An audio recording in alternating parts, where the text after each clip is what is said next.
आज की महंगाई में विश्वविद्यालय के वीसी साहब हमको बता दें कि उस 5,000 रुपये में वो क्या कर देंगे। बहुत समस्याएं हो रही है, कुर्सी टूटा हुआ है, टेबल टूटा हुआ है, सही से है ना, कुर्सियाँ सही से है। मैं अपने कार्यकाल में कुर्सी मांगता रह गया, कुछ नहीं मिला। यहाँ 1 साल से कोविड था, कोविड की वजह से बंद पड़ा हुआ था छात्र संघ भवन। उस पैसे को ये लोग अपने निजी यूज के लिए उपयोग करते हुए छात्र संघ कोष को माइनस में दिखा देते हैं और उनके मन में कहीं न कहीं जेलसी की भावना भरी हुई है।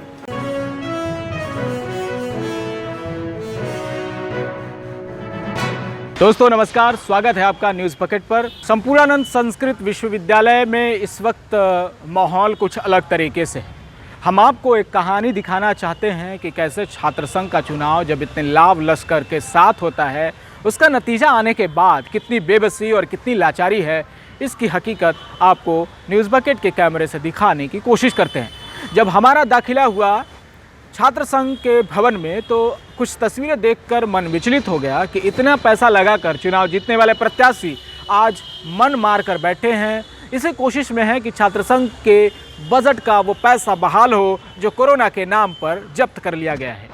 आपको बता दें कि जो यहाँ के फर्नीचर्स हैं, जो यहाँ की इलेक्ट्रिसिटी की क्वालिटी है या जो भी एक इंफ्रास्ट्रक्चर की सुविधा होती है, वो पूरी तरह डगमगाई हुई है। यहाँ के पदाधिकारियों से बात की है और उनके आप बयान सुनिए। जैसे प्रशासन बार बार कहता है कि हमारा छात्र संघ कोष माइनस गया। मैं पिछले साल का छात्र संघ अध्यक्ष था, एक भी कार्यक्रम नहीं हुए और कोविड के चलते नहीं हुए, कुछ कार्यक्रम विश्वविद्यालय के तानाशाही प्रशासन के रवैये के कारण नहीं हुए।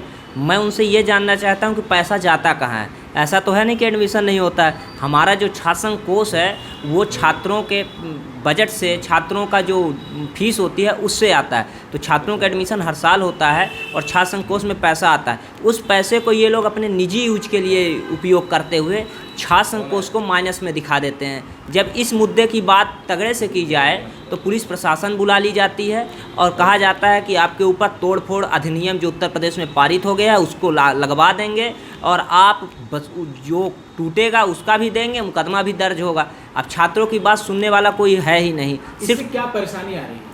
परेशानी सबसे ज़्यादा आ रही है कि हम अपना काम जो सुगम तरीके से है कर नहीं पा रहे हैं। आप देख रहे हैं न चैम्बर सही से है, न कुर्सियां सही से है। मैं अपने कार्यकाल में कुर्सी मांगता रह गया, कुछ नहीं मिला। यहाँ विश्वविद्यालय में जब छात्र संघ बनता है तो उसको संपूर्ण सुविधाएं दी जाती है, स्टेशनरी का सामान दिया जाता है, तमाम व्यवस्थाएं होती हैं, कई आगंतुक आते हैं, छात्र संघ उद्घाटन होता है। जब विश्वविद्यालय जाओगे कि 50,000 रुपये का काम है तो 5,000 रुपये पकड़ाने की बात करते हैं। आज की महंगाई में विश्वविद्यालय के वीसी साहब हमको बता दें कि उस 5,000 रुपये में वो क्या कर देंगे।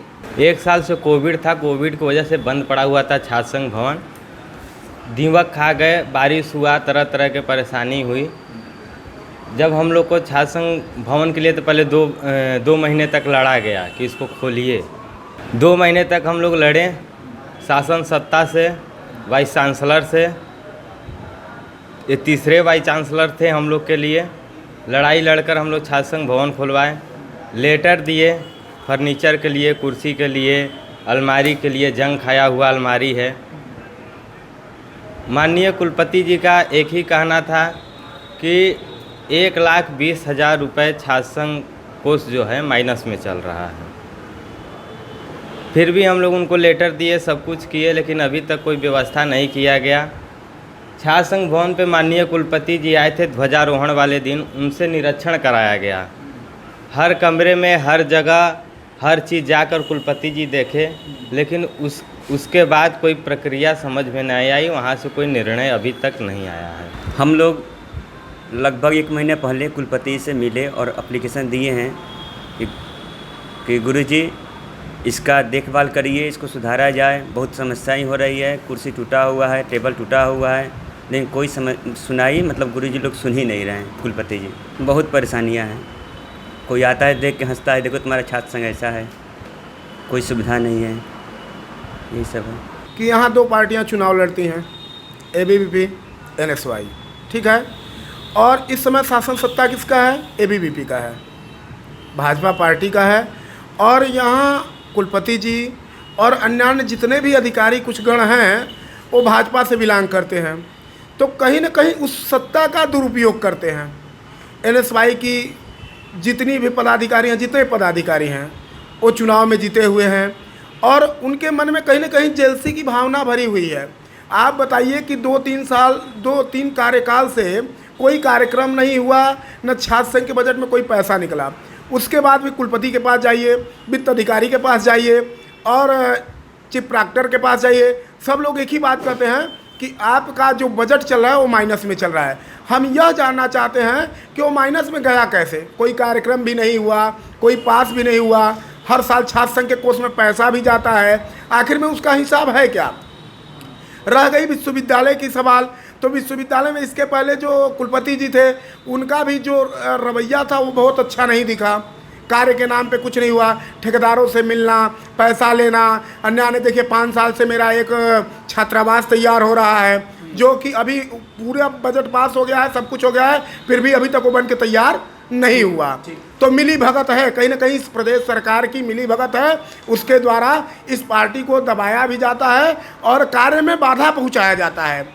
इसके बाद हम आपको दिखाने की कोशिश कर रहे हैं कि क्या माहौल है इस पूरे छात्र संघ में। हम मौजूद हैं छात्र संघ भवन के ठीक सामने। ये पुस्तकालय मंत्री का कक्ष है और यहाँ से आपको अध्यक्ष, उपाध्यक्ष और महामंत्री के कक्ष लगातार मिलते जाएंगे। हर कक्ष में ताला जड़ा गया है क्योंकि छात्र संघ के जो पदाधिकारी हैं उनका कार्यकाल खत्म हो चुका है। 30 जून आखिरी कार्यकाल होता है और अभी नए चुनाव की जो है वो तैयारियां शुरू हो चुकी है। लिंग 2 कमेटी का एक नियम भी है कि पढ़ाई शुरू होने के कुछ हफ्तों के बाद चुनाव की तैयारी या चुनाव करवाने की घोषणा कुलपति स्वयं कर सकते हैं। क्या इस पर कुलपति की राय है, क्योंकि बजट को लेकर लगातार ये कह रहे हैं कि इनके पास बजट नहीं है, इनके पास इंफ्रास्ट्रक्चर की सुविधाएं नहीं है, स्टेशनरी की कोई सुविधा नहीं है। अगर ये एप्लीकेशन वगैरह कुछ लिखना चाहें तो उस तरह की भी सुविधाओं से इन्हें वंचित किया गया है। देखिए हमारी ये खास रिपोर्ट।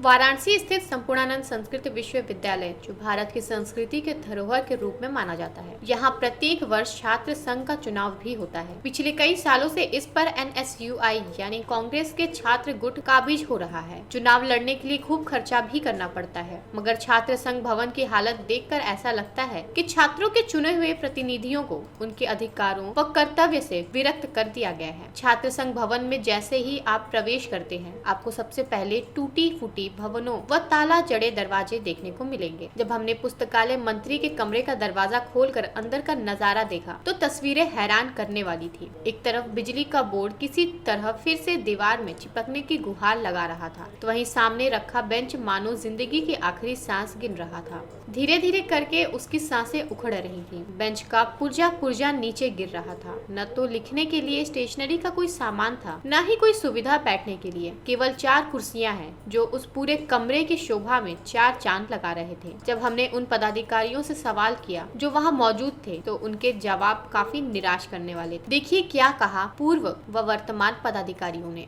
छात्र संघ की बदहाली की तस्वीर दिखाते हुए न्यूज़ बकेट आपको यह अनुभव कराना चाहता था कि जो शहर में प्रधानमंत्री नरेंद्र मोदी के संसदीय क्षेत्र में एक ऐसा विश्वविद्यालय जिसको लेकर धरोहर की बात की जाती है, लेकिन ऐसा कोई भी ध्यान यहाँ नहीं दिया जा रहा है। और छात्र संघ का पूरा भवन लाइट के व्यवस्था के लिए जूझ रहा है कि यहाँ अंधेरा भी रहता है, रात को लाइट भी नहीं रहती है। और इन तमाम खबरों पर क्या थी प्रतिक्रिया, ये हमने आपको सुनाई है। आगे और भी तमाम खबरों के लिए जुड़े रहिएगा न्यूज़ बकेट से, देखते रहिए न्यूज़ बकेट। बहुत बहुत शुक्रिया। पेश है न्यूज़ बकेट हिंदी मासिक पत्रिका। पढ़ें इस महीने की पूरी खबर विस्तार से हमारे न्यूज़ बकेट की मैगजीन में। हमारी ई मैगजीन को मुफ्त में पढ़ने के लिए अभी लॉगिन करें www.newsbucket.in पर। इसके अलावा रोज की ताज़ा खबरों के लिए हमारे YouTube चैनल को तुरंत सब्सक्राइब करें।